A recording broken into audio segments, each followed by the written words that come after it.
الحمد لله نحمده ونستعينه ونستغفره ونعوذ بالله من شرور أنفسنا ومن سيئات أعمالنا.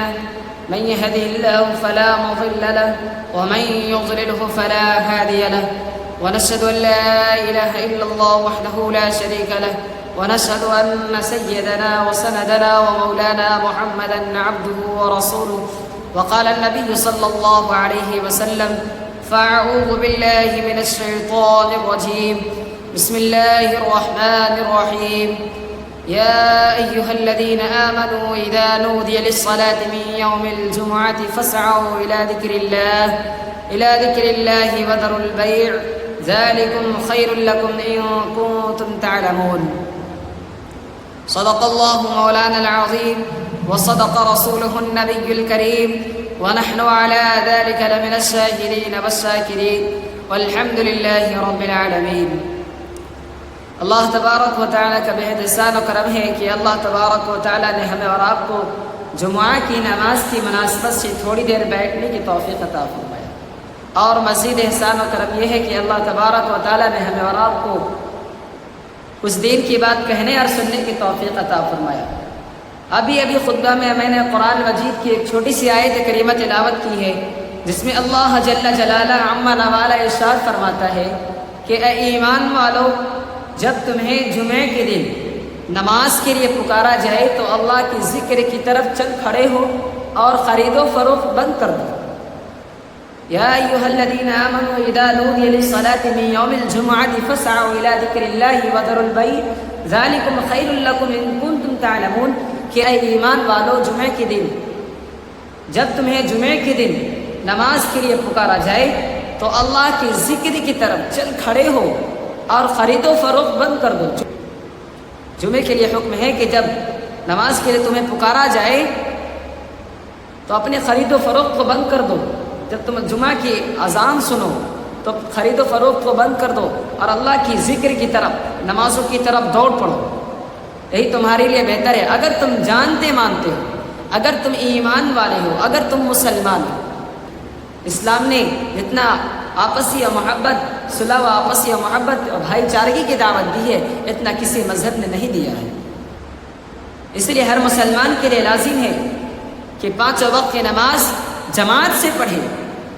اس طرح رات اور دن میں ایک مسلمان دوسرے مسلمان کو روزانہ دیکھتا ہے، ایک مسلمان دوسرے مسلمان کو روزانہ دیکھتا ہے۔ صحابہ کرام رضی اللہ عنہ کے دور مبارک میں اگر کوئی مسلمان ایک وقت کی نماز پڑھنے کے لیے مسجد میں نہیں آتا تھا، پرانے زمانے میں صحابہ کرام کے رضی اللہ عنہ کے دور مبارک میں اگر کوئی مسلمان ایک وقت کی نماز پڑھنے کے لیے مسجد میں نہیں آتا تھا تو لوگ سمجھتے تھے کہ وہ بیمار پڑ گیا ہو یا کہیں چلا گیا ہو۔ کیا سمجھتے تھے؟ اگر کوئی مسلمان، کوئی صحابی ایک وقت کی نماز میں جماعت میں نہیں ملتے تھے، جماعت میں شریک نہیں ہوتے تھے، تو لوگ سمجھتے تھے کہ وہ بیمار پڑ گیا ہو یا کہیں چلا گیا ہو، تو اس کے لیے خیر خواہی کے لیے جاتے، اس کو پوچھ تاچھ کرنے کے لیے جاتے کہ خیریت سے ہے یا نہیں۔ مگر ہمارا حال یہ ہے، مسلمانوں کا حال یہ ہے کہ اگر کوئی ایک وقت یا ایک ہفتہ بھی، اگر ایک مہینہ بھی کوئی مسلمان مسجد میں نہیں آتا ہے تو نماز کی دعوت تو دینا تو دور، اس کی خیر خواہی کے لیے بھی نہیں جاتے کہ میرا بھائی اچھا خیریت سے ہے یا نہیں۔ ہمارا حال یہ ہے۔ صحابہ کرام رضی اللہ عنہ کے دور مبارک میں اگر کوئی مسلمان، اگر کوئی صحابی نماز میں جماعت میں شریک نہیں ہوتا تھا تو اس کو منافقت کی علامت سمجھاتی تھی۔ اللہ اکبر۔ اگر کوئی صحابی ایک جماعت میں شریک نہیں ہوتا تھا تو اس کو منافقین کی علامت سمجھاتی تھی۔ اس لیے ہر مسلمان کے لیے ضروری ہے، ہر مسلمان کے لیے لازم ہے کہ جمعے کے دن اپنے محلے کی مسجدیں چھوڑ کر اپنی بستی کے مرکزی مسجد میں جا کر ایک ساتھ مل کر نماز جمعہ ادا کریں۔ جمعے کے دن اپنے محلے کی مسجدیں چھوڑ کر اپنی بستی کے مرکزی مسجد میں جا کر ایک ساتھ مل کر نماز جمعہ ادا کریں اور اس دن کو عید کی طرح منائیں۔ صبح سے نہانے دھونے کا پروگرام کریں، یعنی پاکی حاصل کریں۔ پاکی حاصل کرنے کا طریقہ کیا میں آپ کو بتاتا چلوں کہ پاکی کسے کہتے ہیں؟ ایک ہوتا نہانا، ایک ہوتا غسل کرنا۔ نہانا اسے کہتے ہیں جو بدن پر پانی ڈال کر سکون حاصل کرنا، بدن کو ٹھنڈا کرنا، اور غسل اسے کہتے ہیں کہ کہ بدن پر اس طرح پانی بہایا جائے کہ ایک بال کے برابر بھی کوئی جگہ خشک نہ رہے. بدن پر اس طرح پانی ڈالا جائے کہ ایک بال کے برابر بھی کوئی جگہ خشک نہ رہے. اگر ایک بال کے برابر بھی کوئی جگہ سوکھی رہ جائے گی تو غسل نہ ہوگا. غسل میں کتنے فرائض ہیں؟ غسل میں 3 فرائض ہیں. اگر یہ 3 چیزیں ہمارے غسل میں ہوں گے تو ہم اچھے طریقے سے پاک صاف ہو جائیں گے. اگر یہ 3 چیزیں غسل میں چھوٹ جائیں گی تو ہم ناپاک ہی رہ جائیں گے. نمبر 1 کلی کرنا، پانی ڈال کر پھینکنا. اگر روزہ نہ ہو تو غرغرہ کرنا.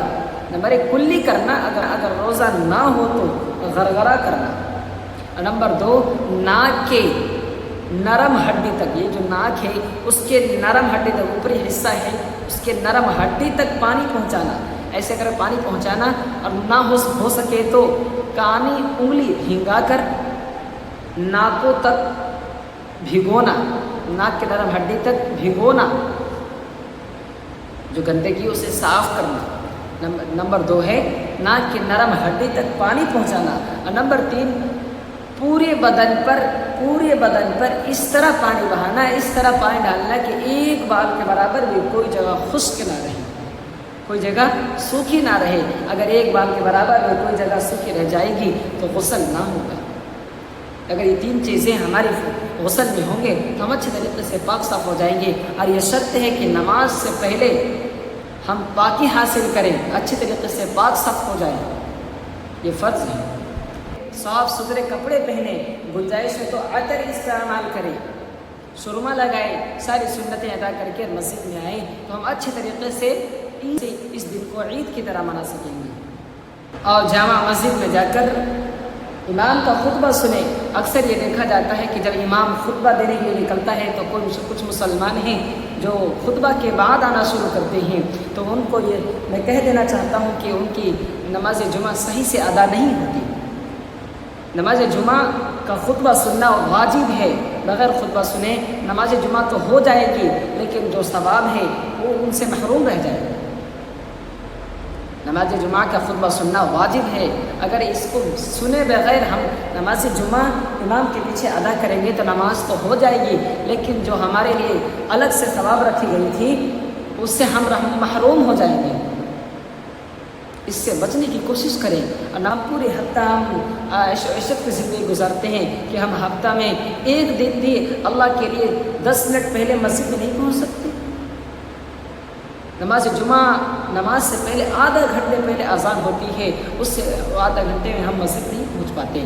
وہی حال ہے کہ مسجد کے اندر جب پہنچتے ہیں، جب امام خطبہ دینے کے لیے نکلتے ہیں، اس سے بچا جائے. اس سے مسجد میں جلد آنے کی کوشش کریں کہ جلد سے جلد کم سے کم جمعہ کے دن ہم پہلے مسجد میں جا کر حاضر ہوں. بتایا جاتا ہے، حدیثوں میں آتا ہے کہ جب جمعہ کا دن آتا ہے تو فرشتے مسجد کے گیٹ پر آ کر کھڑے ہو جاتے ہیں. جو سب سے پہلے مسجد میں آتا ہے اس کو اونٹ کی قربانی کرنے کا ثواب ملتا ہے. دوسرے نمبر پر جو آتا ہے اس کو گائے کی قربانی کرنے کا ثواب ملتا ہے. اور تیسرے نمبر پر جو آتا ہے اس کو بقرہ قربانی کرنے کا ثواب ملتا ہے. اور اس کے بعد جو آتا ہے اس کو مرغی صدقہ کرنے کا ثواب ملتا ہے، انڈا صدقہ کرنے کا ثواب ملتا ہے. اس کے بعد جو آتا ہے چھوٹی موٹی ثواب مل جاتی ہے. اور اس کے بعد جو آتا ہے وہ ثوابوں سے محروم رہ جاتا ہے. اور جب امام خطبہ دینے کے لیے نکلتا ہے تو فرشتے بھی اپنے رجسٹر کو موڑ کر امام کا خطبہ سننے میں لگ جاتے ہیں. ہمارے مسلمانوں کا حال یہ ہے جس کے لیے خطبہ سننا واجب ہے وہ خود نہیں سنتا. حضرت صلی اللہ علیہ وسلم نے جمعے کے دن کو عید کا دن کہا ہے، مگر افسوس کہ مسلمان آج کے دن سے لاپرواہی برتنے لگا ہے. آج کا مسلمان موجودہ دور میں لاپرواہی برتنے لگا ہے. ضرورت اس بات کی ہے کہ لوگوں کو اس دن کی اہمیت سمجھائی جائے کہ جمعہ کس کو کہتے ہیں، جمعہ کی اہمیت کیا ہے، لوگوں کو اس دن کی اہمیت سمجھائی جائے. اگر مسلمانوں نے اپنے فرائض سے غفلت اور سستی برتنی شروع کر دی تو بتائیں ذرا کہ مسلمانوں اور کافروں میں فرق کیا رہ جائے گا. اللہ تعالی ہمیں اور ہمیں اور آپ کو کہنے اور سننے سے زیادہ ان باتوں پر عمل کرنے کی توفیق عطا فرمائے۔